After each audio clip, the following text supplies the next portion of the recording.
Rocky और रानी की असली कहानी। थिएटर खाली। Hello and welcome back to the Y Factor. And this week's presentation, Rocky or Rani ki Prem Kahani.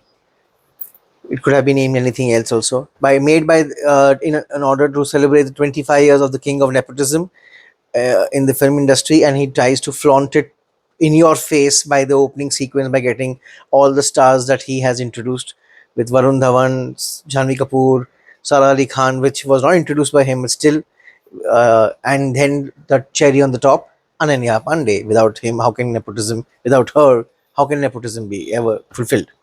So, with that in your face thing, we have the latest venture by director Karan Johar. His story idea is same old thing: two families, different cultures, different backgrounds. Hopefully, thankfully, finance is not the thing out here, so that's not such a big thing. Yeah, means because of the cultural differences that gets accentuated, which is something differently tried. The first half gets on your nerves past a point because there's only so much Ranveer Singh can do, and he, with his entire gusto of energy, still can't carry the first half single handedly on his own, because of which there are quite a few yawny moments, and it is accentuated by poor writing and intentionally trying to showcase that God's gift to mankind is Alia Bhatt, which not necessarily is the case. Her character is pretty weak comparatively. In the opening sequence with the Akashdeep as the politician, when she is talking about things, topics which I don't think even the director or the makers have ever come out publicly supporting in the last few years when they've actually happened. Recent cases being also against crimes against women. I don't see the director having ever voiced his opinion. So when he uses the movie as a platform to showcase that his character, his heroine, is actually the queen bee and all that stuff, please, you have your coffee show to promote her, no? Use that. Don't waste the audience money in this. So that falls flat. To trying to showcase a news presenter in an ultra glam avatar just because you feel like it, very good. But then past the point doesn't have much of an impact, and that is why the first half fails so badly. Second half is when you actually start seeing the supporting cast rise. So Dharmender is brilliant, Shabana Azmi is very good, Garima Agarwal, Churni Ganguly, Tota Roy Chaudhary, Amir Bashir, brilliant in their scope that they have. Shiti Jog is a scene stealer, and that is these are the people who actually make the movie successful.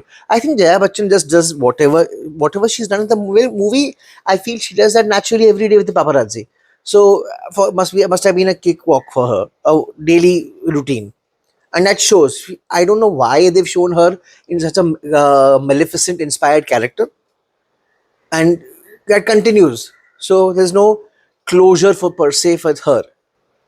There are few worthy mentions, I agree, and those all come down predominantly in the second half because of the supporting cast of Shiti Jog and Chuni Ganguly.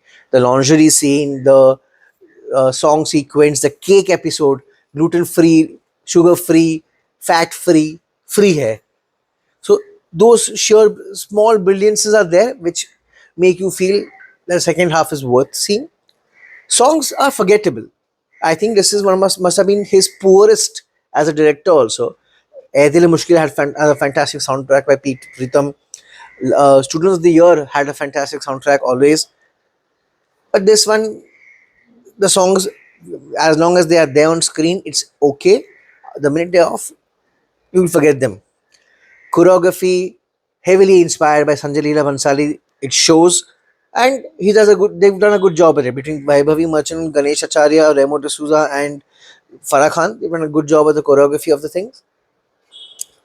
Overall, the movie is worth watching only and only because of Ranveer Singh's performance, his energy, his enthusiasm. Even as simple a thing like him giving Alia Bhatt a hug, he shows his passion.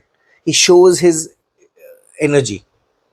Otherwise, overall, it's just few cliches taken here and there, set pieces here and there, and the director's trying to present it in a same old thing with just a laddu background. If you see it on the OTT after a month and a half, you would have saved your money. If you really want to see it in the theater, also see it in the single screen because they are running empty, just like I saw it last evening. And the feedback that I got from the most trustworthy people, the samosa and the ushers, film pit gayi hai. So forget what the samosa critics are saying. So forget what the newspaper ratings are saying.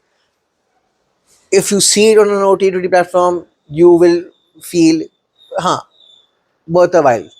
पैसा खर्च करके cinema में देखने में ये picture में कोई इतना मज़ा नहीं आएगा. I am going with a generous 2.5 out of 5. That also out 1.5 is only because of Ranveer Singh. It does not have the Y factor.